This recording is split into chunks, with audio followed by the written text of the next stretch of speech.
ዛሬ ታሪክን ወደ ኋላ በማገላበጥ የአንዲት እጹብ ድንቅ የኪነ ጥበብ ንግሥት ሕይወትና አሳዛኝ ፍጻሜ ልንነግር ወደድን። ጋዜጠኛ፣ ገጣሚ፣ ደራሲ፣ ተውኔት አዘጋጅና የሴቶች መብት ተሟጋች እንስት ታሪክ አቀርብላችኋለሁ። እስከ መጨረሻው እንድትከታተሉ በአክብሮት ጋብዛለሁ። የሸዋ ልዑል መንግስቱ ተወልዳ ያደገችው ምድረ ገነት ተብላ በምትጠራው በሐረር ጀርሶ ወይም ኤጀሬ ጎሮ ነበር። ሸዋ ልዑል ለኢትዮጵያ ዘመናዊ ሙዚቃ እድገት ቁልፍና ፈርቀዳጅ ባለሙያ ነበረች።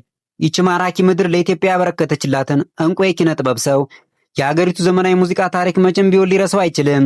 ዛሬ ላይ የምናደንቃቸው፣ ትልቅ ቦታ የምንሰጣቸውና የምንወዳቸው በኢትዮጵያ ስመጥርና አንጋፋ ድምፃውያን የክብርና የዝና ማማ ላይ እንዲወጡ ካደረጓቸው ሚስጥሮች ጀርባ የዚች ድንቅ ሴት ብር ያላረፈበት የለም ቢባል ማጋነን አይሆንም፣ እውነቱን በልኩ መግለጽ እንጂ።